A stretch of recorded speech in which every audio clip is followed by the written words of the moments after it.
Fuck Sean Con. Die Worte wieder. Well, guys, the off season is officially here. And now, before you know it, the combine is going to be happening in a couple weeks, and then, in the next month, free agency starts, and then before you know it, we'll be at the draft, and then it'll be time for training camp, then the season to start.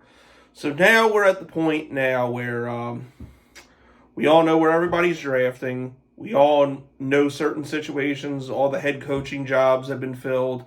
Jags are still waiting on a GM, but that's neither here nor there. But now comes the time where you see what player is changing teams and who's going to go where. So there obviously have been a few linked to the Jaguars. I mean, Myles Garrett's pretty much a link to everybody. Fucking T. Higgins and Cooper Kupp, couple others to speak of. Now, I was going to do one of these on Myles Garrett, but there's two things that stopped me from doing that. Number one, Myles Garrett's not getting traded this year because he's at the point now where he has 2 years left on his contract, and even if he holds out, there's really not a whole lot the Browns can do because they'll just own his rights next year. The only time you can really do this is if your contract's about to expire. Now, next year it could be a possibility, and Myles Garrett wouldn't come here right now because he wants to go to a contender, and I seriously doubt he's going to come to the Jaguars, considering we didn't have a winning record last year. So that's off the table. And T. Higgins, I feel like what's ultimately going to happen is the Cincinnati's going to fucking franchise tag him, and they're going to want a first-round pick for him, and it would honestly be stupid for the Jags to do that. So that's probably going to be off the table. However, what's not off the table is another receiver who I actually am very intrigued by, and I saw a couple people speak on this and rumors about it. So I'm here to talk about it. So let's get into it. It involves San Francisco wide receiver Deebo Samuel. He has been. All the major sources have said he has been allowed permission to seek a trade, and a lot of people around the league saying a great place for him to go would be Jacksonville. And the proposed trade that I'm seeing the most of is the Jags swapping first round picks with the 49ers. Like, we would move down to 11, they would move up to 5. And I think even some had like a 4th round pick involved with it too, which I would not mind at all because, hey, we got 2 4th round picks, so, we could afford to throw one away there. And now Deebo is in the final year of his contract, so we would probably have to give him a new one. I mean, we could use the franchise tag. That's definitely a possibility to make sure he stays here, but obviously Trayvon Walker and Devin Lloyd are both going to get their 5th-year options picked up, I'm pretty sure. So I can't think of anyone off the top of my head who we would use that on. So I think that would very much be on the table. I wish we could transfer this year's franchise tag over to his contract because ain't nobody getting that shit this year. But anyway, that's neither here nor there. However, what I think about this, I think the Jags should absolutely do this. Now, I know what the argument against it's going to be. Moving down from 5 to 11, well, shit, doesn't that take Tatyara McMillan off the board? Doesn't that take Mason Graham off the board? Doesn't that take Will Johnson off the board for the people that people are mocking to the Jaguars at pick 5?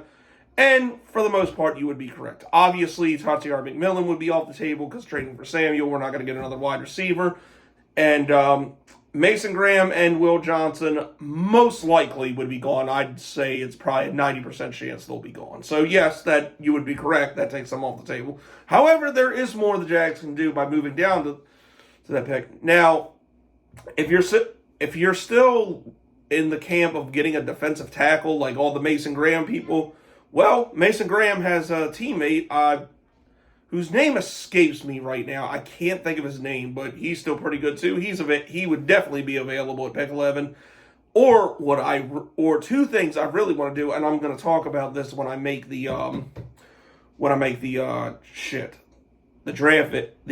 draft wish list video. I'm getting to that, but one, obviously, you know how I feel about Ashton Genty. I think he would still be there. I would love to move down and put those two pieces on this offense. That would be absolutely fucking huge. Or another thing, like everybody talks about wanting to draft Will Johnson and Travis Hunter. I personally would argue that safety was a bigger problem than cornerback. And again, I'm going to talk more about this in the draft video. But let's be honest. This could be because Ryan Nielsen's a piece of shit, because literally every single person on the defense requests except for Trayvon Walker. So that could be a thing, but Antonio Johnson and Darnell Savage were very underwhelming, and I don't know what the fuck happened to Andre Sisco, but he was not good at all last year, and he's a free agent, so he is most likely not coming back. So you have Savage and Johnson, and cornerback, if Tyson Campbell stays healthy, he's very good. Jardian Jones, he's great in the slot, and honestly, I think Monteric Brown doesn't get enough credit. I would be okay. If we don't draft a corner, I would be okay with giving him a year to start. Why not?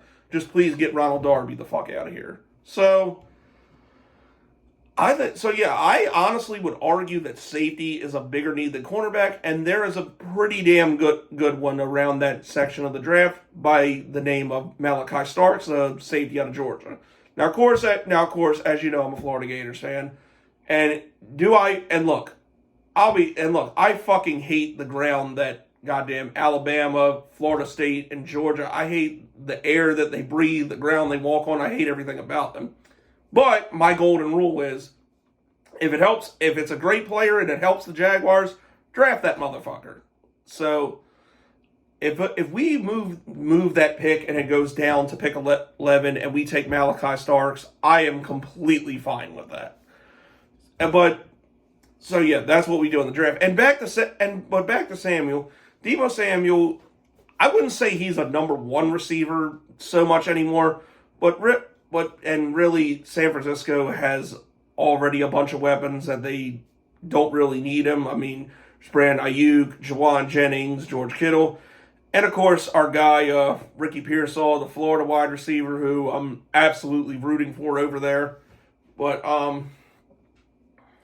yeah, and Samuel here would be great. Obviously, Christian Kirk most likely would have to go, but I think that's potentially happening anyway. Gabe Davis, we're probably stuck with him one more year, but, he'll be gone after that. So that could free up money to do, Deebo's contract. But, so that out of the table. Deebo Samuel, you can do a lot of different things with him in your offense, and you have to be aware of where he is on the field, which opens up a lot for one BTJ. Now, think about this. The last half of the year, there was no Evan Ingram, there was no Christian Kirk. ETN, kind of out of the backfield, and Parker Washington and Brent Strange were decent second options. But for the most part, you pretty much had to know Brian Thomas Jr. was pretty much the only person you had to pay attention to in our offense. So just imagine, and Mac Jones throwing the ball. Let's not forget that. But just imagine having everybody have to account for Deebo Samuel and still have Brian Thomas in this offense. That opens up for a lot. That opens up the offense a lot. Oh, and it definitely makes it better that Trevor Lawrence is coming back. So, yeah, like I said, this would be. I'm not sure who the general manager is going to be, and I'm sure he would have to be on board with this. But if it costs us swapping first round picks and giving up a fourth, I would absolutely do that trade. So I don't know. Sound off in the comments what you guys think. Yeah, you're nay to Deebo Samuel. I think it's definitely a must do. But we'll see what happens. But knowing the Jags is probably not going to happen, but I would absolutely love for this to happen. So, we'll see. But that's all, people. It's been your boy Jagging Off. Go Jags, do till I die. Go.